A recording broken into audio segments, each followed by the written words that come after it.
Hello everyone, welcome to Postcard Buddhism, the best channel for sharing knowledge about Buddhism. Today we will talk about the topic, the last 18 teachings of the Buddha. In this episode we will explore the final teachings imparted by the Buddha on the night before his parinirvana in the Sala Grove. These teachings encompass the importance of respecting the precepts, controlling the senses, practicing contentment, living with minimal desires, and striving diligently for self-liberation. The Buddha's final words emphasize the impermanence of all conditioned things and the need for continuous effort to achieve liberation. Join us as we delve into these profound teachings that guide us towards a life of wisdom, peace, and enlightenment. The last 18 teachings of the Buddha. Thus have I heard, in the first turning of the wheel of Dharma, the world-honored one guided Venerable Kondanya, and in the final teaching, he guided Venerable Subhata. All those who could be transformed, he transformed. On the last night before his parinirvana, in the Sala Grove, under the twin Sala trees, in the serene and tranquil atmosphere, the Buddha imparted the essential teachings of the Dharma as follows. 1. Disciples, after the Tathagata has passed away, you must respect and revere the precepts, just as a poor person treasures wealth or a blind person values sight. Know that the precepts are your supreme teacher. Even if the Tathagata were to remain in the world for many more years, it would only be to guide you in observing these precepts. Those who keep the precepts must not engage in business, trade, building houses, farming, agricultural investments, hiring workers, or worldly occupations. They should not cut down trees, dig the earth, excavate caves, prepare medicines, predict good and bad omens, study astrology, research geography, or predict fortunes. You should live a life of moderation, eat and drink mindfully, and maintain a noble, liberated lifestyle. Do not participate in politics, take on missions of communication, or transmit information. Do not practice spells or charms, make elixirs, associate with the powerful, or befriend the arrogant. Maintain an honest heart, live mindfully and alert in every moment, and aspire to the fruits of liberation. Do not conceal your faults or create delusions to attract the masses. Live with few desires, be content with the 4 requisites offered to you, and live simply to practice the Dharma, without hoarding wealth and money. The Tathagata has briefly explained the observance of the precepts. These precepts are the foundation, the root of liberation. By observing them strictly, meditation and wisdom will arise, which can eradicate suffering. Therefore, uphold the precepts completely. Those who keep the precepts pure will nourish wholesome qualities. Those who lack the precepts cannot generate merit. 2. Disciples, you must restrain the 5 senses and not let them chase after worldly pleasures. A practitioner must be like a shepherd with a stick, not allowing the cattle to trample on the crops. If you indulge the 5 senses, not only will you fail to control the 5 desires, but you will also fall into the trap of indulgence, like a wild horse without reins running into a pit. The suffering caused by bandits lasts only one life, while the suffering caused by the senses leads to countless lives of pain. Its danger is exceedingly grave. You must be cautious. Thus, a wise person must control the senses rather than be subservient to them. Guard them as one would against robbers, not letting them run rampant. Disciples, among all the senses, the mind is the most important. You must carefully govern your mind. The mind is very fearful and more dangerous than wild beasts, poisonous snakes, or even the danger of fire. Just like someone engrossed in holding a bowl of honey while forgetting the pitfalls on the road, they will stumble. Just like a drunken elephant without an iron hook, or a monkey swinging freely in the forest, it is very difficult to restrain them. Therefore, you must diligently control your mind to preserve all wholesome qualities. When the mind is controlled and focused, nothing will remain unachievable. 3. Disciples, when accepting offerings, you should regard them as if taking medicine. Do not crave delicious food or despise tasteless food. Eat and drink only to stave off hunger and thirst.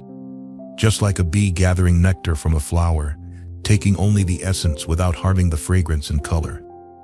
Monastics should similarly accept offerings to maintain health for practice, without excessive desire, which could diminish the faith of the donors. Be like a wise person who knows the strength and endurance of an ox, not overburdening it to the point of exhaustion. 4. Disciples, during the day, diligently cultivate wholesome practices, not allowing time to pass idly. Do not waste the early part of the evening or the late part of the night either. In the middle of the night, engage in chanting and meditation. Do not let your life pass away uselessly due to sleep and rest.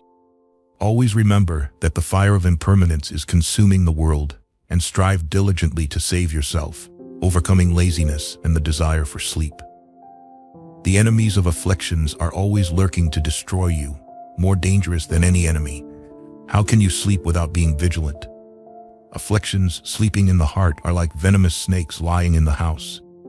Use the iron hook of precepts to swiftly pull them out. Only when the venomous snake is removed can you sleep peacefully.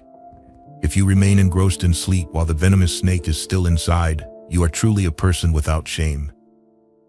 Disciples, shame is the most beautiful adornment of all adornments. Shame has the power to subdue all unwholesome and unlawful acts of human beings.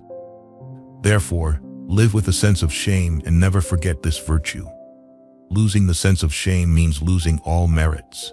Having shame means possessing all wholesome qualities. Without shame, one is no different from animals. Disciples, if someone offends or harms your body, you should restrain your mind and not let the fire of anger consume you. Furthermore, you should watch your words and not retaliate with harsh language. Allowing anger to arise will destroy your spiritual practice and burn away the merits you have accumulated. The virtue of patience is incomparable, even to keeping precepts and practicing austerities. Practicing patience is the hallmark of a true noble one with strength. Those who cannot joyfully endure insults, like drinking sweet nectar, cannot be considered wise practitioners of the path. Anger destroys all good qualities. It is more dangerous than a raging fire. You must guard against it diligently and not let it invade your mind. Among all the thieves that rob your merits, anger is the most dangerous. For lay people enjoying worldly pleasures without a method to subdue anger, their anger might be forgivable. However, for monks and nuns who have renounced all worldly pleasures and yet cannot abandon anger, it is truly reproachable. It is like a clear sky suddenly filled with thunder and lightning, which is incongruous. 6. Disciples, touch your head and remember that you have renounced all worldly cosmetics and ornaments, and you wear the faded Kashaya robe, living by begging for alms. Whenever a sense of pride or arrogance arises in your mind, immediately subdue it. Arrogance is a bad trait that even lay people should not have, let alone those who have renounced the world for the path of liberation and live by alms. 7. Disciples, flattery is completely contrary to the path of liberation. Therefore, train your mind to be sincere and straightforward. Understand that flattery is deceitful and should not be practiced by those who have renounced the world. Make your mind upright and cultivate the virtue of honesty. This is the way to enter the path.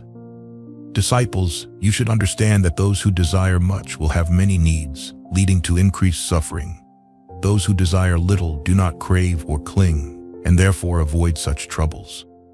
This benefit alone is enough for you to cultivate and practice, not to mention that this virtue can develop other merits. Those who desire little do not seek to please others through flattery or deceit, and are not manipulated by their senses. Practicing minimal desire brings a peaceful mind, free from worry and distress. They have the strength to handle any situation and can accomplish all tasks.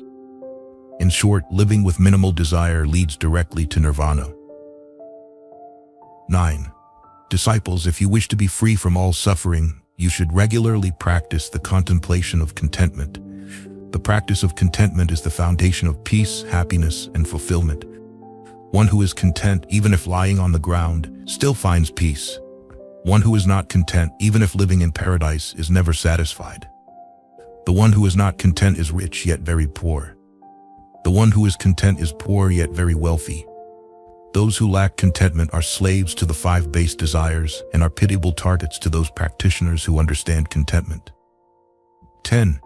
Disciples, to attain the tranquil, effortless, and peaceful state of enlightenment, you must distance yourselves from noisy places and live alone in serene, quiet locations. Those who dwell in solitude are respected by Indra and the Devas. Therefore, you should avoid crowds, live in solitary ease, and sever the roots of suffering through wise contemplation. Those who prefer crowds are disturbed by them, like an ancient tree whose branches are damaged by the gathering of many birds. The world binds people in suffering, much like an old elephant stuck in the mud, difficult to free. This is the path of transcendence, and you must keep it in your hearts. 11. Disciples, with effort and diligence, no task is difficult.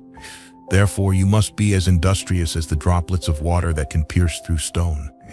A practitioner who is lazy is like someone trying to kindle fire by rubbing wood together but stops before it gets warm. Despite their desire for fire, it will not come. Be diligent and persistent without stopping. 12. Disciples, relying on good friends or supporters is not as effective as elevating your own mindfulness and awareness. With mindfulness, the enemies of defilements cannot invade. Thus, you must live with constant mindfulness. Losing mindfulness is akin to losing all merits. With firm mindfulness, even if you live amidst the 5 sensual pleasures, it will not affect you, just like a warrior wearing armor fears nothing in battle. 13. Disciples, subduing the mind means making it stable in concentration. A concentrated mind will perceive the arising and ceasing, the transformations of the world. You must diligently practice meditation. A concentrated mind dispels the states of restlessness and distraction, just as someone who knows how to manage water must protect the dams well. Similarly, to obtain the water of wisdom, you must skillfully practice meditation, preventing any leakage. 14. Disciples, those with wisdom are free from attachment, always self-aware and self-examining, and therefore capable of liberation within the teachings of the Tathagata. Without wisdom, one is not worthy of being called a renunciant. Wisdom is the sturdy boat to cross the ocean of birth and death, the bright lamp in the darkness of ignorance, the miraculous medicine for all ailments, and the sharp axe to cut the tree of defilements. Therefore, you need to cultivate the wisdom of hearing, contemplation, and practice to increase benefits. One who illuminates with wisdom, even with ordinary eyes, possesses right view and sees the true nature of all things. 15. Disciples, idle talk only confuses the mind. A renunciate engaging in idle talk cannot attain liberating wisdom. Thus, you must quickly abandon forever the psychology of idle, useless talk. By eliminating scattered, idle talk, you can achieve the tranquil extinction of all disturbances. Disciples, frequently remember the virtues to abandon all heedlessness, just as you would avoid robbers of holy treasures. Out of great compassion, the Tathagata has declared the ultimate beneficial dharma. As for yourselves, strive diligently, do not let your life pass in vain, and later regret it when it's too late. The Tathagata is like a skilled physician who knows the illness and prescribes the appropriate medicine for each condition. Whether or not you take the medicine is not the physician's fault. The Tathagata is also like a guide who clearly shows the path to follow and leads to liberation. Knowing the righteous path and not taking it is not the teacher's fault. 17. Disciples, if there is anything unclear about the 4 noble truths, you should ask, and the Tathagata will explain to you. The world-honored one urged 3 times, yet the 4 assemblies remained silent, without any doubts. Then, Venerable Anuruddha said to the Buddha, "World-honored one, even if the moon could become hot or the sun could become cold, the 4 noble truths taught by the Tathagata cannot be changed. The truth of suffering is the reality of life's suffering. Birth is suffering, aging is suffering, illness is suffering, death is suffering. Being with what one hates is suffering. Being separated from what one loves is suffering. Clinging to the 5 aggregates is suffering. The truth of cessation is the state of complete eradication of all suffering and its causes, leading to peace and nirvana. The truth of the path is the way to peace, which is the noble eightfold path, the middle way. There is no other path. World-honored one, none of the 4 assemblies have any doubts about these 4 noble truths."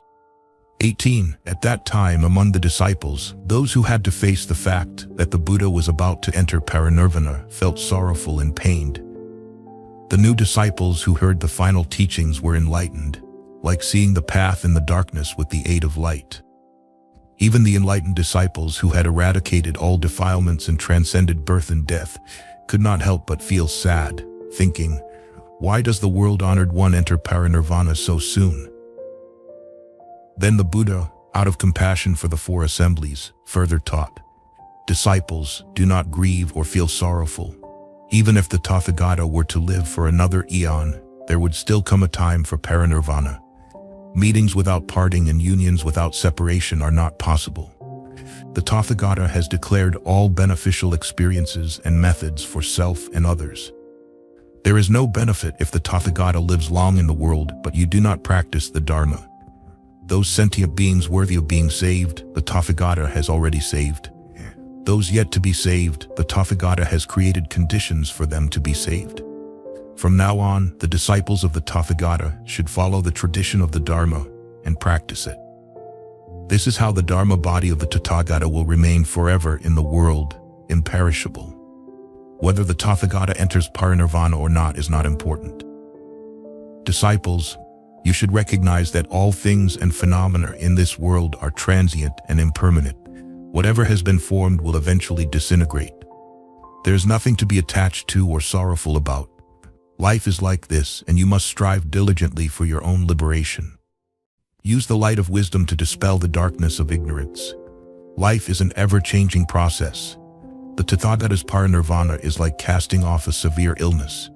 These 5 aggregates, burdened with faults, temporarily called the body, are subject to the merciless forces of aging, illness, and death. When the wise escape from it, they feel as if they have vanquished a gang of robbers. Therefore, isn't death something to be joyful and at peace about? Disciples, you must earnestly seek the path to liberation. The entire world, from moving objects to still ones, is impermanent and lacks a true essence. They will ultimately perish. Now be silent and say no more.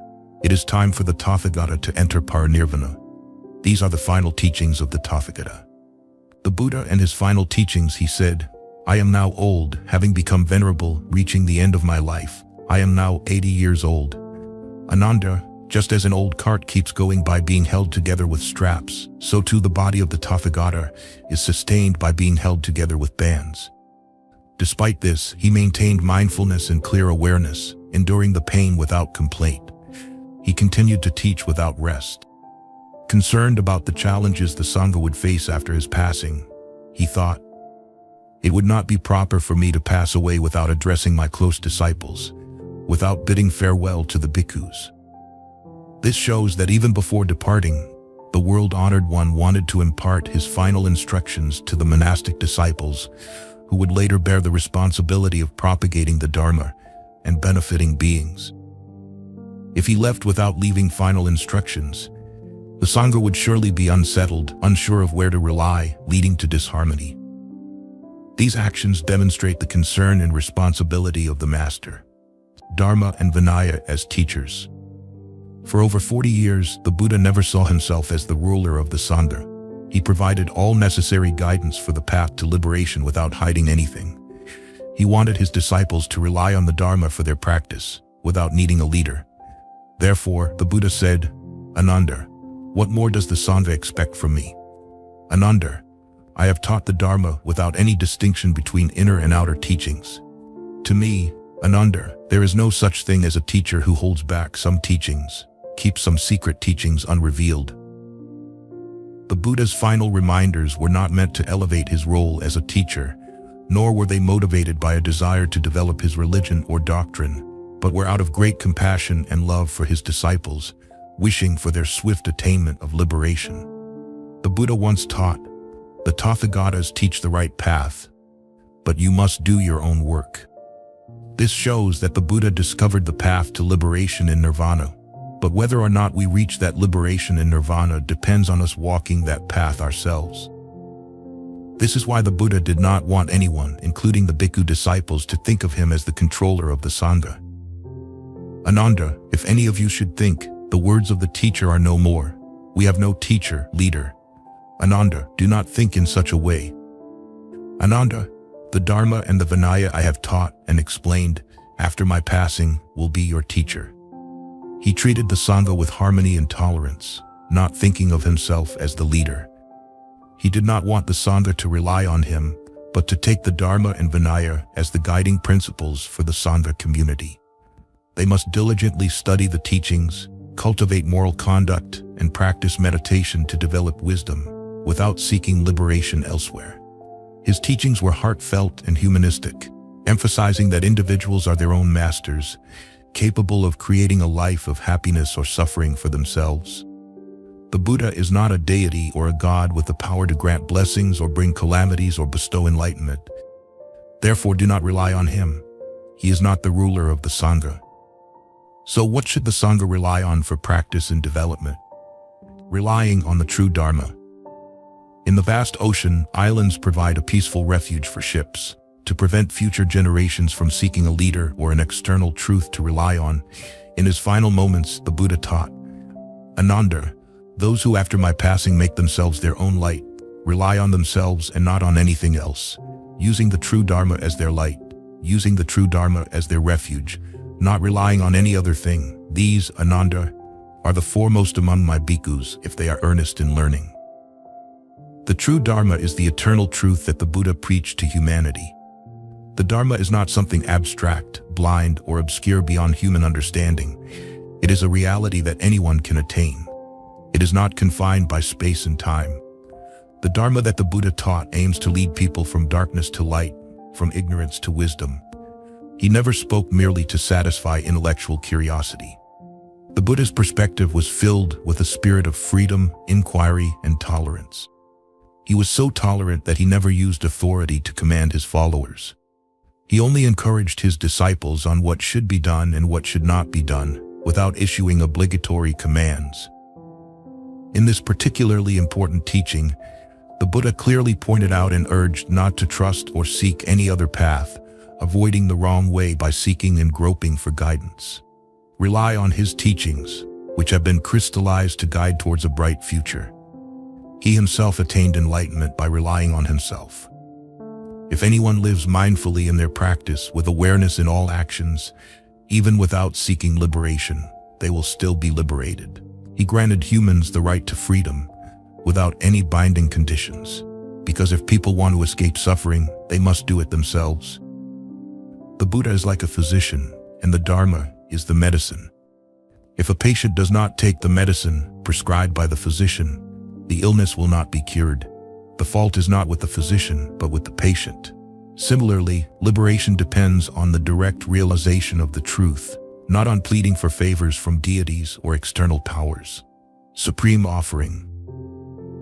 On the last night when the Buddha resided in the sal trees forest, the sal trees, out of season, blossomed abundantly with flowers that fell and scattered over the Buddha's body as offerings. Heavenly Mandarava flowers fell from the sky, falling and scattering over the Buddha's body as offerings. Sandalwood powder from the heavens fell and scattered over the Buddha's body as offerings. Heavenly music arose in the sky to offer to the Buddha. Celestial songs resounded in the sky as offerings to the Buddha. These acts were not praised by the Buddha. O Ananda, this is not the way to show respect, reverence, homage, or supreme offering to the Tathagata. O Ananda, if any monk, nun, layman, or laywoman fulfills the true Dharma and follows the Dharma, lives righteously in the true Dharma, and practices according to the true Dharma, then that person respects, reveres, honors, and offers to the Tathagata with the supreme offering. Therefore, Ananda, fulfill the true Dharma and follow the Dharma, live righteously in the true Dharma, and practice according to the true Dharma. O Ananda, you must study in this way. Fragrant flowers and rare external objects are mere embellishments. They will never last long and bring no real value. Similarly, the Buddha knew that in the future, many monks would focus on external forms without delving deeply into the core content of the practice. Therefore, he gave very detailed instructions. From this awakening, he taught the monks to cultivate and practice the true Dharma. This is the powerful force that transforms the existing negative qualities within oneself. External forms are only means, while the practice aimed at liberation for oneself is the ultimate goal of a monastic. By doing so, it truly is the supreme offering as taught by the Buddha, benefiting the world. O monks, now the teachings I have realized and taught to you, you must skillfully learn, practice, and widely spread so that the holy life may endure, for the happiness of beings, for the well-being of beings, out of compassion for the world, for the benefit, happiness, and well-being of gods and humans. It is evident that before entering nirvana, the Buddha emphasized the responsibility of the monastic community to propagate his teachings to all beings, to serve them. He advised his monastic disciples to skillfully learn and practice so they could spread and popularize the enlightened path to humanity, ensuring the true Dharma endures for a long time for the benefit of the many. The Dharma the Buddha referred to is built on the foundation of sila, morality, samadhi, concentration, and prajna, wisdom. The relationship among these three elements is inseparable. Through wisdom, we can eliminate defilements and impurities like a sword cutting through binding ties. True peace, happiness, and benefit can only be achieved through wisdom, not by begging for favors from some deity, because transformation cannot be achieved through mere faith. Therefore, the Buddha emphasized that monks must study and practice the true Dharma to attain wisdom, which is the most precious asset for a practitioner. Only by realizing the Dharma can we escape the mire of suffering and have the ability to resolve the sufferings that we in humanity face. Only then can we serve all beings. It is clear that the Dharma that the Buddha realized and taught is the path of compassion and wisdom. If people make an effort, they will certainly reach the ultimate truth, goodness, and beauty. To liberate others, one must first learn the method of liberation. When monks have diligently studied the Dharma, they need to engage in the world, teaching and guiding beings so that all may enjoy the taste of liberation, rather than seeking benefits for themselves. If the Buddha and his disciples had only focused on their own liberation and separated themselves from people in life, the Dharma would have no reason to exist. Establishing harmony. To prevent future disciples from doubting the teachings of the elders, the Buddha provided meticulous instructions before entering nirvana. He advised that when hearing any statements from anyone, the monks should neither hastily praise nor criticize those words. Instead, each word and sentence should be compared with the sutras and checked against the Vinaya. If they conform to the sutras and Vinaya, then those words are the teachings of the Buddha. Furthermore, the Buddha gave detailed instructions such as, an elder monk should address a junior monk by name, by family name, or by the term friend. A junior monk should address an elder monk as venerable or reverend if the Sangha desires, after my passing, they may abolish minor precepts. The Buddha emphasized understanding, realizing, and practicing the teachings to achieve results, rather than relying solely on faith. To resolve any remaining doubts among the monks, he instructed, O monks, if any monk has any doubt or uncertainty about the Buddha, the Dharma, the Sangha, the path, or the method, let that monk ask now. Do not regret later thinking, the Master was with us, and we did not ask him directly. To avoid misunderstandings or lack of clarity regarding the teachings among the disciples, the Buddha, in his final moments, kindly encouraged them to ask questions if they had any doubts, to prevent future regret.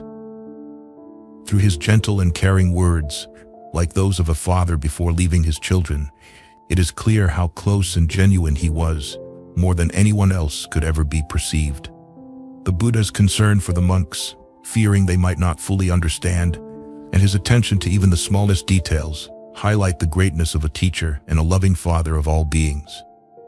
The final testament, O monks, this is my last advice to you. All conditioned things are impermanent. Strive diligently to achieve your own liberation. It will not be long before the Tathagata passes away. In the vast expanse of the human mind, whenever we truly understand the profound nature of something, it becomes the most precious insight. Understanding the impermanence of the universe and human existence, the Buddha emphasized that all conditioned things are impermanent in his final words. He feared that his disciples might be caught in the whirlpool of life, subjected to the transformations and submergence of space and time. Hence, he stressed life's impermanence, encouraging diligent practice to rise above it and attain liberation. Humans are their own masters. No entity or power can dictate their destiny. The Buddha urged us to strive for our liberation by relying on the Dharma. With continuous right effort, humans have the potential to liberate themselves from all bonds through wisdom. Without effort and diligence, nothing can be achieved. Therefore, diligence is a quality that must always be present in the practice path, from the very first step to the ultimate goal of liberation. The teaching on the impermanence of life is to encourage a spirit of renunciation, not to cling to life. Faced with life's impermanence, there are two attitudes. One is to use the opportunity to practice diligently, not letting time pass in vain. The other is to indulge in enjoyment and live irresponsibly, a behavior typical of those unaware of the noble path. The Buddha's encouragement to his disciples was heartfelt, clear, and reasonable. The Dharma that has been taught needs to be practiced, and life is short, not to be wasted. We must strive ourselves, not relying on anyone, not even the Buddha, as he was only a guide. The Buddha advised his disciples not to grieve. He had done what needed to be done, and those who deserved to be guided, he had guided. The disciples should continue the path laid out by the Master so that the Dharma body of the Tathagata remains eternal. In the Sala Grove, thousands of people bid farewell to the Buddha with reverence. Even after his last words, their eyes continued to follow him. It was the last time humanity would see the Tathagata in this world. Thereafter, only his profound teachings remained for the world. The Buddha represents the ideal human being for all ages and territories. Whether we view the Buddha as the Dharma body or the physical body of 5 aggregates, whether he entered nirvana or not, his teachings, given over more than 40 years of travel in central India, remain an everlasting source of compassion and wisdom. Practicing these teachings brings peace not only to oneself, but also spreads this energy throughout society, helping people transcend the worldly suffering. The Buddha's final teachings have positively impacted the monastic community, enhancing self-awareness, responsibility, and harmony. By focusing on the core practice of the Dharma and emphasizing self-liberation while maintaining strong ties with society to spread the Dharma, these teachings have significantly influenced the practice, prosperity, and enduring presence of Buddhism from the past to the present and into the future. Thank you for listening. If you found this video helpful, please share it with those who might benefit from it. Don't forget to leave your thoughts in the comments section below. Hit the like button, follow, and turn on the notification bell. This is how you can show your support for me. Once again, thank you very much, and see you in the next videos.